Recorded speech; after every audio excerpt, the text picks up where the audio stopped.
दिल्ली के नतीजे आने में बस अब कुछ घंटे बाकी हैं, 11-12 घंटे। लेकिन उससे पहले भर भर के साजिश के दावे हो रहे हैं। दिल्ली से मुंबई तक सियासी ऑपरेशन का जिक्र होने लगा है। दिन में खबरें पल पल बदलती रहीं, इसीलिए हमने फिक्र के फैंस की सुविधा के लिए साजिश के चैप्टर को 3 हिस्सों में बांटा है। पहले हिस्से में आपको महाराष्ट्र में आबादी से ज्यादा वोटर्स वाला समीकरण दिखाएंगे, जिसका दावा राहुल गांधी और उनके मित्रों ने किया। महाराष्ट्र में ही उद्धव गुट के सांसदों को तोड़ने के लिए ऑपरेशन टाइगर चलाने का आरोप लगा, तो वहीं दिल्ली में आम आदमी पार्टी के विधायकों पर 15-15 करोड़ की बोली लगाने के इल्जाम सियासत के नेटवर्क में ट्रेंड कर रहा है। सबसे पहले महाराष्ट्र की फाइल खोलते हैं। भले ही दिल्ली में ईवीएम के बक्से कुछ घंटों के बाद खुलने वाले हैं, लेकिन आज दिल्ली से ज्यादा अचानक महाराष्ट्र चुनाव की चर्चा चलती है। सवाल चुनाव आयोग पर उठाए गए। कहा गया कि वोटर लिस्ट में बहुत बड़ी हेराफेरी की गई और आयोग है कि कुछ बता ही नहीं रहा। वैसे तो वहां सरकार बने 2 महीने हो चुके हैं, लेकिन आज महाराष्ट्र की वोटर लिस्ट ट्रेंड कर रही है।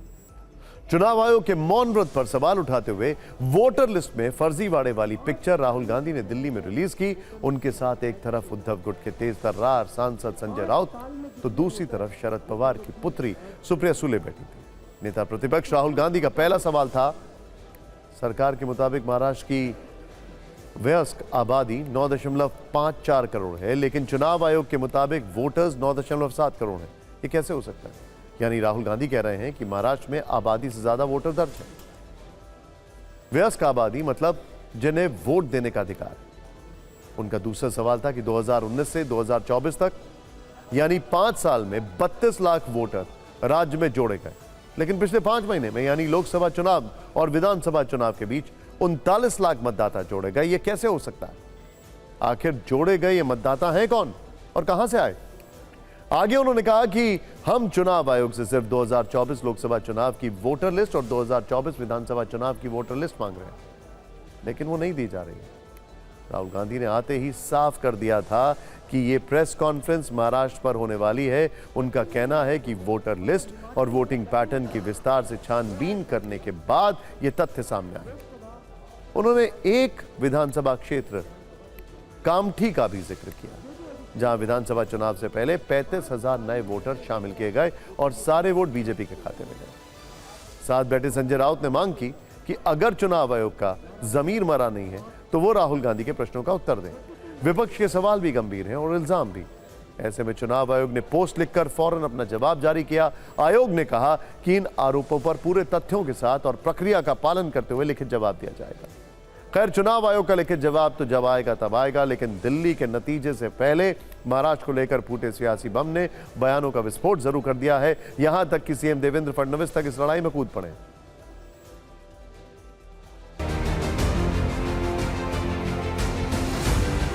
32 लाख वोटर्स विधानसभा 2019 एंड 2024 के बीच में। 39 लाख वोटर्स मतलब हिमाचल का जो पॉपुलेशन है वो ऐड कर दिया लोकसभा 2024 एंड विधानसभा 2024 के बीच। ये जो एडिशनल वोटर्स ऐड किए हैं, ये हैं कौन, ये कहां थे और ये कहां से आए? महाराष्ट्र का adult population 9.54 crore. Election commission के मुताबिक महाराष्ट्र में 9.7 करोड़ वोटर्स हैं। इसका मतलब इलेक्शन कमीशन कह रहा है कि महाराष्ट्र में एडल्ट पॉपुलेशन से ज्यादा वोटर्स हैं। यह कैसे हो सकता है? हमारा वोट महाराष्ट्र में कम नहीं हुआ है, बीजेपी का वोट ज्यादा हुआ है। ये वोटर्स कहां ऐड हुए हैं? जहां पे बीजेपी की स्ट्राइक रेट 90+% है। हिस्ट्री में 90% स्ट्राइक रेट नहीं रही। राहुल गांधी एक प्रकार से कवर फायरिंग कर रहे हैं, क्योंकि उनको पता है 8 तारीख को दिल्ली के रिजल्ट के बाद उनकी पार्टी का दिल्ली में नामो निशान समाप्त होने वाला है।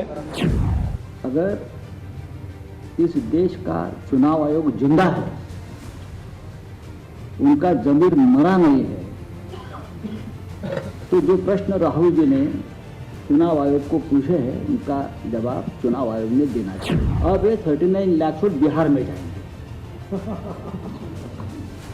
अब वो फ्लोटिंग वोट्स है, वही नाम रहेंगे, वही आधार कार्ड रहेगा, सब कुछ यही है। वो वोटर घूमते रहते, फिर बिहार से जाएंगे यूपी में। ये एक नया पैटर्न यहाँ बन गया है और यही पैटर्न से ये लोग चुनाव लड़ते भी है और जीतते भी है। देखिए, इस वक्त चुनाव आयोग के खिलाफ पूरा विपक्ष मोर्चा खोले हुए है। यूपी के मिल्कीपुर में 5 फरवरी को हुए उपचुनाव को लेकर समाजवादी पार्टी भी सवाल उठा रही है। खुद पार्टी अध्यक्ष अखिलेश यादव मैदान में उतर गए। चुनाव आयोग को कफन ओढ़ने की सलाह दी जा रही है। समाजवादी पार्टी मिल्कीपुर चुनाव में धांधली का आरोप लगा रही है। समाजवादी पार्टी ने यहां तक कह दिया है कि आयोग मर चुका। पार्टी नेताओं ने चुनाव आयोग पर कटाक्ष करते हुए कफन की तस्वीर शेयर की और उस कफन पर चुनाव आयोग लिख दिया है। पार्टी ने सोशल मीडिया पर लिखा है कि लोकतांत्रिक प्रक्रिया को रौंदकर चुनाव से खिलवाड़ करने वाली बीजेपी सरकार को संरक्षण देने वाला चुनाव आयोग मर चुका है। कफन ओढ़ ले चुनाव आयोग। मिल्कीपुर उपचुनाव और चुनाव आयोग की खामोशी पर अखिलेश यादव ने क्या कहा, आइए देखिए। चुनाव आयोग को जो काम करना चाहिए, चुनाव आयोग वो काम नहीं कर रहा है। अगर मेरे पे कहीं सफेद कपड़ा मिल गया होता तो क्योंकि इलेक्शन कमीशन मर गया, मैं सफेद कपड़ा उन पे पहना देता। और अगली खबर भी महाराष्ट्र से जुड़ी हुई है, जहां से उद्धव ठाकरे के लिए अशुभ समाचार के संकेत हैं। महाराष्ट्र के राजनीतिक हलकों में यह चर्चा जोर शोर से हो रही है कि उद्धव गुट वाली शिवसेना में फूट का राउंड 2 शुरू होने जा रहा है। वर्ष 2022 में उद्धव गुट के विधायक बागी हो गए थे और पार्टी में टूट हो गई थी। अब दावा किया जा रहा है कि इस बार उद्धव गुट के सांसद पाला बदलकर शिंदे गुट के साथ आ सकते हैं और इसे नाम दिया जा रहा है ऑपरेशन टाइगर। सूत्रों से खबर आ रही है कि शिवसेना गुट के 6 सांसद एकनाथ शिंदे के संपर्क में हैं। महाराष्ट्र में जब शिवसेना उद्धव गुट में बड़ी फूट की बात हो रही है, तभी महाराष्ट्र सरकार में शिंदे गुट के उद्योग मंत्री उदय सामंत ने यह कहकर उद्धव खेमे में हड़कंप मचा दिया कि ऑपरेशन टाइगर बहुत जल्द कामयाब होगा। उदय सामंत ने दावा किया है कि उद्धव ठाकरे के कई विधायक, सांसद, पूर्व विधायक एवं पूर्व सांसद डिप्टी सीएम एकनाथ शिंदे के संपर्क में हैं। ऑपरेशन टाइगर 3 महीने के अंदर सफल होगा। सूत्रों से खबर आ रही है कि ऑपरेशन टाइगर को सफल बनाने के लिए काफी समय से पर्दे के पीछे मीटिंग चल रही थी। शिंदे के इस ऑपरेशन को बीजेपी का भी समर्थन मिल रहा है। दावा किया जा रहा है कि शिंदे के भरोसेमंद एक कैबिनेट मंत्री इस ऑपरेशन टाइगर को सफल बनाने में लगे हुए हैं और अगर 6 सांसदों ने शिवसेना उद्धव गुट को छोड़ दिया तो संसद में उद्धव का कद काफी कम हो जाएगा। लोकसभा में शिवसेना उद्धव गुट के 9 सांसद हैं। अगर 6 सांसद शिवसेना यूबीडी को छोड़कर शिंदे गुट के साथ आ गए तो शिवसेना उद्धव गुट में 3 सांसद रह जाएंगे। 6 सांसदों के छोड़ने पर दल बदल कानून भी लागू नहीं होगा। 2/3 से ज्यादा सांसदों के छोड़ने पर दल बदल कानून लागू नहीं होगा। यह भी कहा जा रहा है कि उद्धव गुट के कई विधायक भी शिंदे के संपर्क में हैं। वहीं शिवसेना शिंदे गुट के मुख्य प्रवक्ता किरण पावस्कर ने दावा किया है कि उद्धव ठाकरे की पार्टी के कई बड़े नेता, वर्तमान सांसद, विधायक और पूर्व विधायक हमारे संपर्क में। कई बड़े नाम हैं, जल्द विस्फोट होगा। महाराष्ट्र में शाम होते होते ऑपरेशन टाइगर पर राजनीतिक पारा जमकर उफान मारने लगा। तभी महाराष्ट्र के उप मुख्यमंत्री एकनाथ शिंदे खुद सामने आए। ऑपरेशन टाइगर को लेकर उनसे सवाल किया गया। एकनाथ शिंदे से पूछा गया कि उद्धव गुट के बड़े सांसद और विधायक कब शामिल होंगे। तब उन्होंने कहा, रुकिए जरा, इतनी जल्दी क्या है, सब धीरे धीरे होगा, अभी तो ट्रेलर दिखाया है, पूरी पिक्चर बाकी है। जबकि दूसरी तरफ शिवसेना उद्धव गुट के प्रवक्ता और राज्यसभा सांसद संजय राउत ने कहा है कि शिंदे गुट चाहे जो भी दावा करे, लेकिन उनके दावों में कोई सच्चाई नहीं है। वहीं दिल्ली में आज उद्धव गुट के सभी सांसद एक साथ आए और उन्होंने भरोसा दिया कि टूटने की बात अफवाह है। शिवसेना यूबीटी के सांसद अरविंद सावंत ने दावा किया कि सरकार चला नहीं रहे हैं और अफवाह की राजनीति कर रहे हैं। आखिर किस तरह महाराष्ट्र की राजनीति में फिर एक बड़ा भूचाल आने के संकेत मिल रहे हैं, इस फिक्र की फाइट वाली इस रील में देखिए।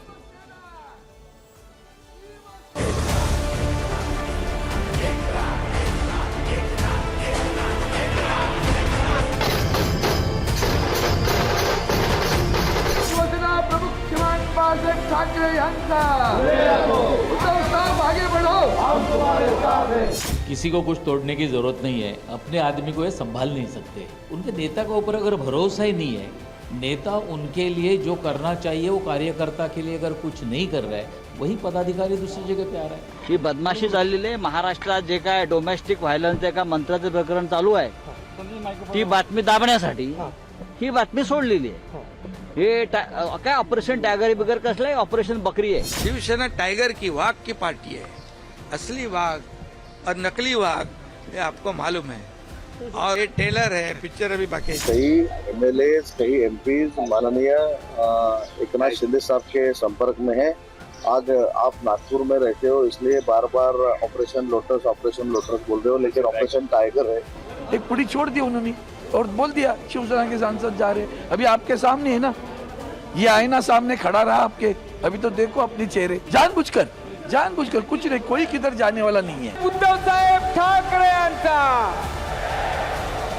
अभी उनके पास कोई रहने वाला नहीं है. संजय राउत, आदित्य ठाकरे और उद्धव ठाकरे छोड़ के वहाँ कोई भी रहने वाला नहीं. सब छोड़ के शिंदे साहब के नेतृत्व में काम करने वाले हैं. उद्धव बाला साहब ठाकरे की पार्टी कितनी भी इन्होंने खत्म करने की कोशिश की, तो भी इनको बार बार ये कहना पड़ रहा है कि टाइगर अभी जिंदा है. अब सवाल है कि एकनाथ शिंदे फडणवीस सरकार में डिप्टी सीएम है. दिल्ली से लेकर महाराष्ट्र तक उन्होंने उद्धव ठाकरे की पार्टी को किनारे लगा दिया है. फिर वो उद्धव ठाकरे की शिवसेना को दूसरी बार क्यों तोड़ना चाहते हैं? इसके पीछे बड़ी वजह महाराष्ट्र में स्थानीय निकाय चुनाव है. दरअसल अगले कुछ महीनों में महाराष्ट्र में 16 नगर निगम और निकायों में चुनाव होने वाले हैं. इसमें बीएमसी भी शामिल है. एकनाथ शिंदे की पार्टी ने विधानसभा में अच्छा प्रदर्शन तो किया, लेकिन अब ना वो किंग मेकर हैं और ना ही किंग. उनकी कोशिश है कि शिवसेना को तोड़कर अपनी पार्टी को और मजबूत किया जाए, जिससे उद्धव ठाकरे की पार्टी की बच्ची कुची ताकत भी उनके पास आ जाए और वो आने वाले समय में बीजेपी से अच्छा मोल भाव कर पाए. फिक्र में अगला फोकस दिल्ली की पॉलिटिक्स पर है. कुछ घंटों बाद विधानसभा चुनाव के परिणाम घोषित हो जाएंगे. सभी पार्टियां अपनी जीत के दावे करते हुए नतीजों का इंतजार कर रही हैं और कल दोपहर तक उनका इंतजार खत्म हो जाएगा. मगर आज दिल्ली में एसीबी यानी एंटी करप्शन ब्यूरो का इंतजार खत्म नहीं हुआ. वो 2 घंटे तक अरविंद केजरीवाल के घर में दाखिल होने का इंतजार करती रही, मगर अंदर जाने की परमिशन नहीं दी गई. पूरी खबर आपको विस्तार से बताएंगे, मगर उससे पहले ये जान लीजिए कि इस मामले की शुरुआत कहां से हुई. दरअसल दिल्ली के सुल्तानपुर माजरा विधानसभा सीट से आम आदमी पार्टी के उम्मीदवार मुकेश अहलावत ने सोशल मीडिया पर एक पोस्ट करते हुए कुछ गंभीर आरोप लगाए. मुकेश अहलावत ने लिखा कि उनके पास अनजान नंबर से कॉल आ रही है और उन्हें अरविंद केजरीवाल का साथ छोड़ने के लिए कहा जा रहा है. साथ ही उन्होंने आरोप लगाया कि कॉल करने वाला उन्हें मंत्री पद और 15 करोड़ रुपए का ऑफर दे रहा है. मुकेश अहलावत ने अपनी पोस्ट में एक मोबाइल नंबर भी शेयर किया और दावा किया कि इसी नंबर से उन्हें फोन किया गया है. हालांकि इसी पोस्ट में उन्होंने आम आदमी पार्टी के प्रति अपनी वफादारी और निष्ठा दिखाने की कोशिश भी की. अहलावत ने कहा कि वो किसी भी कीमत पर अरविंद केजरीवाल का साथ नहीं छोड़ेंगे. जाहिर है कि वो पोस्ट अरविंद केजरीवाल तक भी पहुंची होगी. अहलावत के दावों को पुष्ट करते हुए अरविंद केजरीवाल ने भी एक पोस्ट की. उन्होंने लिखा कि उनके 16 उम्मीदवारों को बीजेपी में शामिल होने के लिए कहा जा रहा है और सभी को 15-15 करोड़ रुपए और मंत्री पद का ऑफर दिया जा रहा है. इसके तुरंत बाद अरविंद केजरीवाल ने सुबह 11:30 बजे अपने 5 फिरोज शाह रोड आवास पर पार्टी के सभी उम्मीदवारों को मीटिंग के लिए बुलाया. मीटिंग पौने 2 घंटे तक चली और केजरीवाल ने सभी उम्मीदवारों को भरोसा दिया कि उनकी पार्टी 50 से ज्यादा सीटें आराम से जीत लेगी. यहां तक इस पूरे सीन में आम आदमी पार्टी ही नजर आ रही थी. लेकिन इसके बाद एंट्री हुई बीजेपी की, जिसने दिल्ली के उपराज्यपाल वीके सक्सेना से इस मामले में शिकायत की. शिकायत हुई तो उपराज्यपाल ने भी तुरंत एक्शन लिया और जांच सौंपी एंटी करप्शन ब्यूरो को. यहां जितनी तेजी उपराज्यपाल ने दिखाई, उससे अधिक सक्रियता एसीबी के दफ्तर में नजर आई. बिना वक्त गवाए एसीबी ने 3 टीमें बनाई. पहली टीम अरविंद केजरीवाल के घर, दूसरी टीम संजय सिंह के घर और तीसरी टीम मुकेश अहलावत के घर रवाना कर दी गई. खबर मिलते ही संजय सिंह अपनी लीगल टीम के साथ एसीबी के ऑफिस के लिए रवाना हो गए. एसीबी ने संजय सिंह की शिकायत ली और बीजेपी के आरोपों पर उनके बयान दर्ज किए. उधर मुकेश अहलावत से एसीबी की टीम ने उनके ऑफिस में पूछताछ की, मगर तमाम कोशिशों के बाद भी एसीबी के अधिकारी अरविंद केजरीवाल के घर के अंदर दाखिल नहीं हो पाए. आम आदमी पार्टी से जुड़े सूत्रों से बताया गया कि एसीबी की टीम के पास कोई नोटिस या किसी तरह का पेपर नहीं था. यहां तक कि उनके पास एसीबी की स्टैंप भी नहीं थी, जो बाद में मंगवाई गई. आखिरकार लंबे इंतजार के बाद एसीबी की टीम ने अरविंद केजरीवाल के घर पर नोटिस दिया और वहां से लौट गई. नोटिस के जरिए एंटी करप्शन ब्यूरो ने अरविंद केजरीवाल से 5 सवाल पूछे। नोटिस में पूछा गया कि सोशल मीडिया पर आरोप आपने लगाए या आपकी तरफ से किसी और ने आरोप लगाए। दूसरा सवाल, जिन 16 विधायकों को कॉल करके पैसे देने की बात की गई उनकी जानकारी दीजिए। तीसरा, विधायकों से संपर्क करने वाले लोगों के नाम और नंबर की जानकारी दीजिए। चौथा, आपने और आपकी पार्टी के सदस्यों ने जो आरोप लगाए हैं उनके सबूत दीजिए। और आखिरी सवाल पूछा कि भ्रम फैलाने वालों पर एक्शन क्यों न लिया जाए। देश के अंदर जो कानून क्या है, अगर मेरी कोई कंप्लेंट है तो कंप्लेंट पे इंक्वायरी इन्वेस्टिगेशन होनी चाहिए। ऑलरेडी कंप्लेंट एसीबी ऑफिस जा चुकी है, संजय सिंह दे चुके हैं, उस पे कोई कार्रवाई नहीं। यहाँ पर आकर ये पॉलिटिकल ड्रामा बनाना चाहते हैं, सिर्फ इमेज खराब करने के लिए, एक पैनिक करने के लिए, और क्योंकि भारतीय जनता पार्टी चुनाव हार रही है इसलिए ये सारी साजिश की जा रही है। इस मामले में एसीबी के पास संजय सिंह और मुकेश अहलावत की शिकायत दर्ज हो चुकी है। आप सांसद संजय सिंह खुद एसीबी के दफ्तर पहुंचे थे। उन्होंने एसीबी को वो मोबाइल नंबर भी दिया जिससे कुल 12:09 पर मुकेश अहलावत को कॉल आया था और 15 करोड़ रुपए और मंत्री पद का लालच लिया गया था। शिकायत दर्ज होने के बाद एसीबी मुकेश अहलावत के भी दफ्तर पहुंची। संजय सिंह ने उम्मीद जताई है कि एसीबी इस पर एक्शन लेगी। इस बीच हमें सूत्रों से एसीबी और संजय सिंह की बातचीत की एक्सक्लूसिव जानकारी मिली है। आज जब संजय सिंह शिकायत दर्ज कराने एसीबी के दफ्तर पहुंचे तो एसीबी अधिकारियों ने पूछा कि किन किन विधायकों को कॉल गए और उनके नाम बताइए। तो संजय सिंह और उनके वकील ने जवाब दिया कि हम अपनी शिकायत देने आए हैं। इस पर एसीबी अधिकारियों ने पूछा कि मुकेश अहलावत कहाँ है, वो एसीबी के सामने क्यों नहीं आए। जवाब दिया गया कि हमारी शिकायत लिखित में है, वो दे दी। फिर पूछा गया कि कुल कितने उम्मीदवारों को पैसे का लालच दिया गया। इस सवाल का जवाब नहीं दिया गया। यह भी पूछा गया कि बार बार बयानों में उम्मीदवारों के नंबर क्यों बदले गए। इसका जवाब भी नहीं दिया गया। अगला सवाल था कि ना तो मुकेश अहलावत सामने आए हैं और ना केजरीवाल, फिर दूसरे विधायकों के नाम कौन बताएगा। संजय सिंह के वकील ने कहा कि जो कहना था वो शिकायत पत्र में लिख दिया है। इस पूरे सियासी घटनाक्रम पर आपको एक पॉलिटिकल रील जरूर देखनी चाहिए।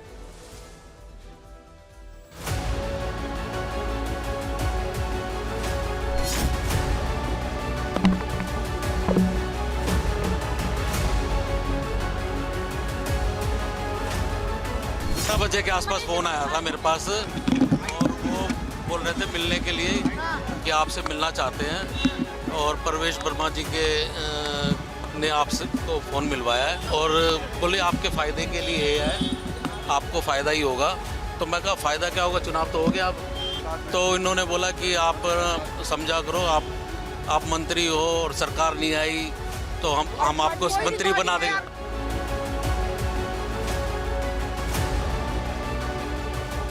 एक बेईमान पार्टी है इस देश में भारतीय जनता पार्टी, जो तोड़ तोड़ के विधायकों को, सरकारों को गिराती है। हमने उस पूरे मामले की शिकायत खुद से दी है और जांच की मांग की है। अरविंद केजरीवाल हो या आम आदमी पार्टी के दूसरे नेता है, इनका चरित्र ऐसा है कि ये झूठ बोलते हैं और भाग जाते हैं। खुद अरविंद केजरीवाल झूठे आरोपों में 2-2, 3-3 बार भारतीय जनता पार्टी के नेताओं से माफ़ी मांग चुके हैं। इस बार भी तैयार रहना चाहिए क्योंकि हम एंटी करप्शन ब्यूरो में जा रहे हैं इनके खिलाफ। इनको बताना पड़ेगा किसने फ़ोन किया है, किसको किया है, कितने पैसे हैं, 7 है या 16 है, ये भी बताना पड़ेगा। आरबीआई ने 5 साल बाद पहली बार रेपो रेट कम कर दिया है। आरबीआई के नए गवर्नर संजय मल्होत्रा ने रेपो रेट में 0.25% की कटौती का ऐलान किया है। इससे आपको सस्ती ब्याज दरों का तोहफा मिल सकता है, आपकी जेब का बोझ कुछ कम हो सकता है। अगर आप रेपो रेट को एक जटिल आर्थिक टर्म मानकर उस पर ध्यान नहीं दे रहे हैं तो फिक्र की ये जो सवाल जवाब वाली की है उसके जरिए हम सरल भाषा में आपको इसका गणित समझाएंगे, जिसके बाद ये बिल्कुल साफ हो जाएगा कि इससे आपको कितना फायदा होने जा रहा है। इसके लिए सबसे पहले यह समझना होगा कि रेपो रेट होता क्या है। दरअसल देश का सेंट्रल बैंक यानी आरबीआई जिस ब्याज दर पर बैंकों को लोन देता है उसे रेपो रेट। इसी ब्याज दर को आरबीआई ने 6.5% से घटाकर 6.25% कर दिया है। यानी अब बैंकों को आरबीआई से कम ब्याज दर पर लोन मिलेगा।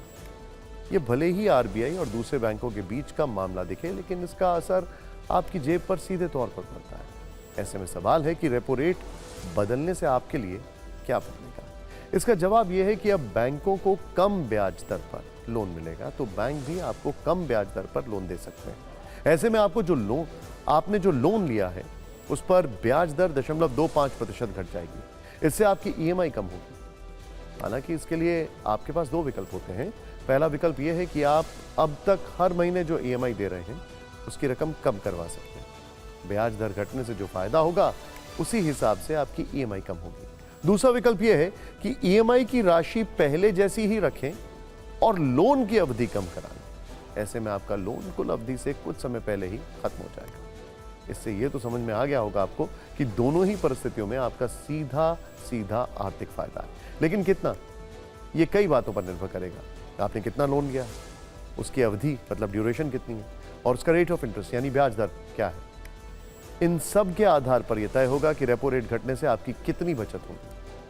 आप अपने फायदे का एक अनुमान लगा पाएं, उसके लिए कुछ उदाहरण देकर आपको बताने की कोशिश करते हैं कि रेपो रेट घटने से आपकी EMI कितनी घट सकती है। मान लीजिए अगर आपने 8.5% की ब्याज दर से 20 लाख का होम लोन 20 साल के लिए लिया है तो 0.25% ब्याज दर घटने से आपको हर वर्ष 3,780 रुपए का फायदा होगा। ऐसे ही अगर आपने करीब 30 साल के लिए होम लोन लिया है तो आपकी EMI अब हर महीने करीब 473 रुपए कम हो जाएगी, यानी सालाना आपको 5,676 रुपए की बचत होगी। इसी तरह 20 साल के लिए 50 लाख के होम लोन पर आप हर साल 9,456 रुपए बचा पाएंगे। एक बार फिर बता दें कि अगर आपने EMI की रकम कम कराने वाला विकल्प नहीं चुना तो आप लोन की अवधि कम करा सकते हैं।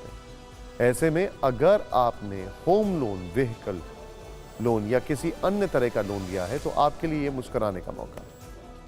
एक सवाल आपके मन में शायद अभी भी हो कि रेपो रेट में बदलाव की जरूरत क्यों पड़ती है। इसे आप ऐसे समझिए कि रेपो रेट महंगाई और आर्थिक विकास के बीच संतुलन बनाए रखने का एक टूल है। जब रेपो रेट घटाया जाता है तो इससे कम दर पर और आसानी से लोन मिल पाते हैं, जिससे बाजार में पैसा आता है।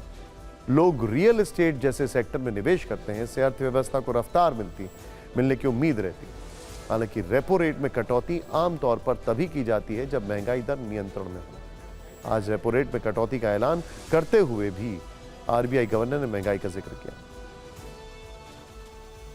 The MPC decided unanimously to reduce the policy rate by 25 basis points from 6.5% to 6.25%. The MPC noted that inflation has declined. This growth inflation dynamics opens up policy space for the MPC to support growth while remaining focused on aligning inflation with the target. अब फिक्र उन लोगों की जो Google maps के भरोसे सफर करते हैं, लेकिन जयपुर की खबर देखकर आप गूगल मैप्स के बताए रास्तों पर आंख बंद कर यकीन करना शायद कम कर दें। भले ही यह खबर आपको लोकल लगे, लेकिन गूगल मैप्स के धोखे की समस्या अखिल भारतीय स्तर की हो चुकी है।